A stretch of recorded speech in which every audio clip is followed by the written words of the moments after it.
We leave this mountainous region and head north towards Macedonia.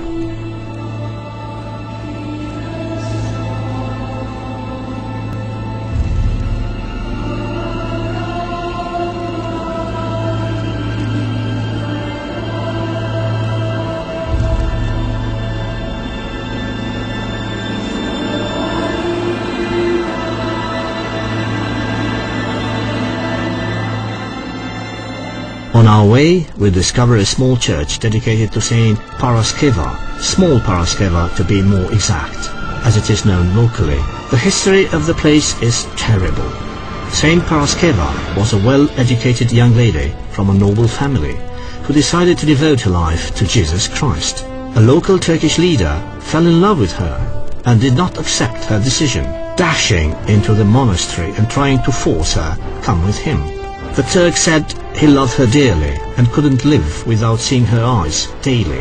The saint asked for a day respite, promising him the following day she will fulfill his desire.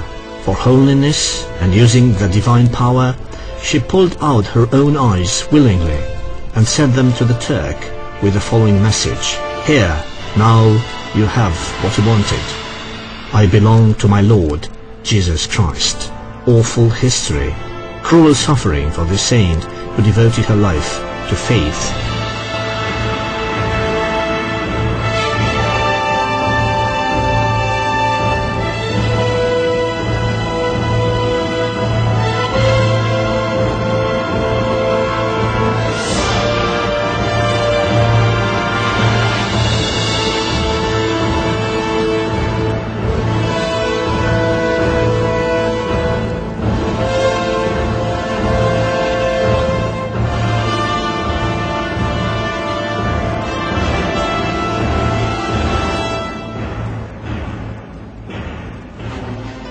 Saloniki, the last big city we visited, took us by surprise. It is the second important large city after Athens, but certainly it's the most cosmopolitan city of Greece. A real blend of nations and customs. The only thing that stays the same is the sea, the eternal sea near the Greeks.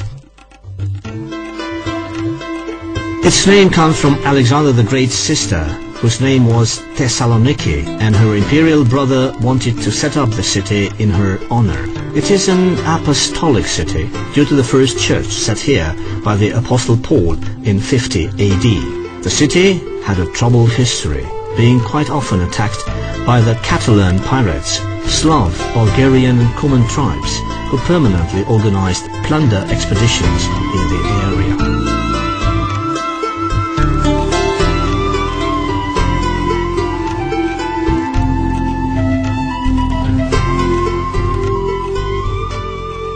The Metropolitan Church of Saloniki, built between 1891 and 1914, is not very imposing, but you can sense the spiritual magnanimity of the establishment.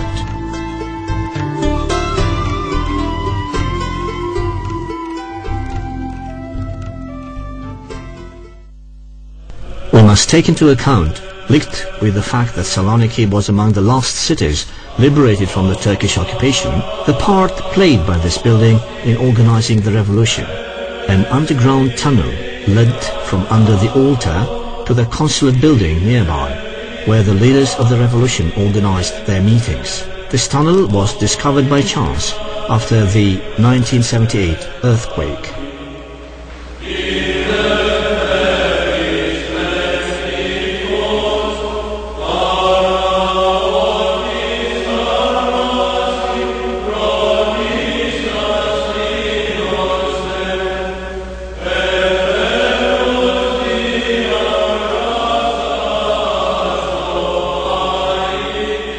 Walking a couple of blocks away, we reach another renowned church, called the same as its larger Constantinople sister, Saint Sophia.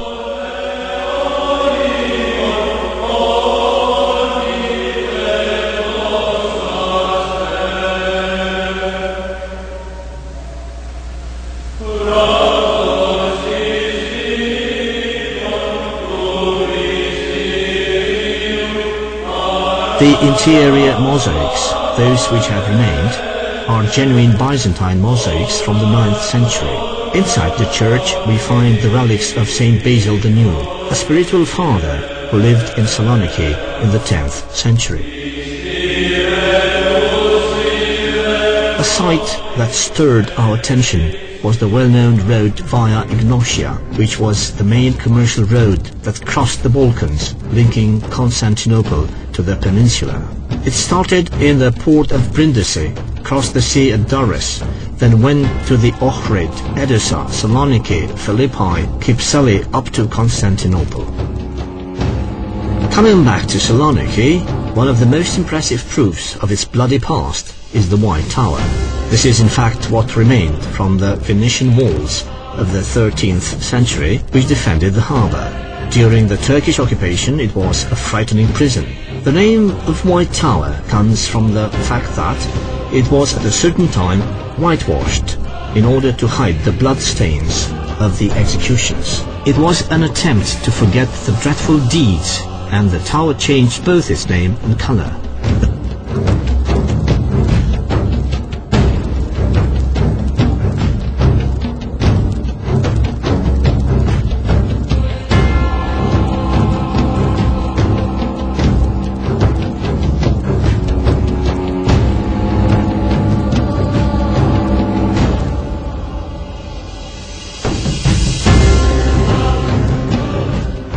The defensive walls of Saloniki stretch towards the continental part of the city.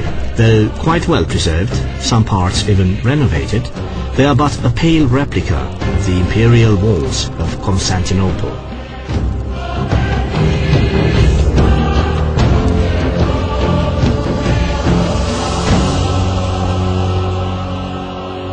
Close to the walls there is a small church, almost in ruin, but where we can still see the shadows of the past.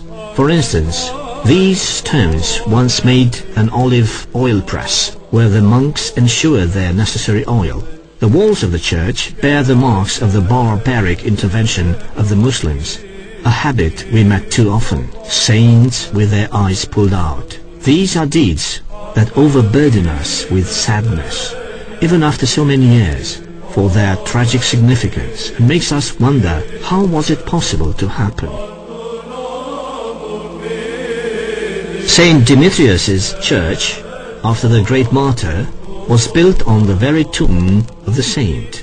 Born at the end of the 3rd century, Saint Demetrius was the only son of a Christian family, his father being the military commander of Saloniki. During the persecutions, his father supported his faith and paid with his life.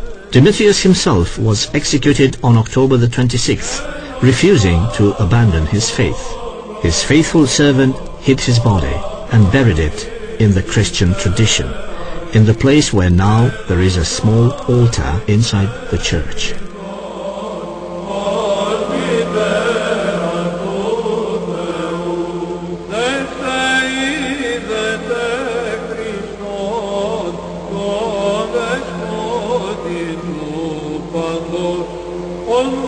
We start towards the last destination of our pilgrimage, Halkidiki Peninsula, that is, 3 fingers. Indeed, its geographical shape is resembling 3 spread-out fingers. We stay overnight on the westernmost branch, Cassandra. The organizers surpassed our expectations. Superb accommodation, 5-star hotel, everything included. Why do they do this to us the last day? Aren't we sad enough for leaving? Next day, we were to live the most profound spiritual experience, which at least for us, people of the late society, meant something extraordinary. We took part in the celebration of the Holy Mass on a Sunday in Ormilia Monastery, well known for the best choir of Byzantine music. In Greek establishments, the Mass starts at 4:30 in the morning. In spite of the impossible hour, the yard was filled with the members of the congregation. We sneaked in. The atmosphere was fascinating. For the first time in life, we felt near the divine breath. Tears sprang into my eyes. The palate of my mouth got dry. My heart was pounding in my chest. God is above all, without staying out. He is not taken in, but is above all. He won't be able to see my face. I am what I am. That's what the Holy Gospel says. Unfortunately, our statute didn't allow us to attend the Mass, so in a few moments we were thrown out. The strictness of monastic laws are quite severe here, and we had to obey. The strange moonlight was a silent witness to my emotion. I knew I was a part of a grandiose reflection of divinity on earth. You must believe in light in the darkest night. When the sun rises, we are in the port in order to board a ship that will take us on a cruise along Mount Athos, or Agia Oros, as the Greeks call it.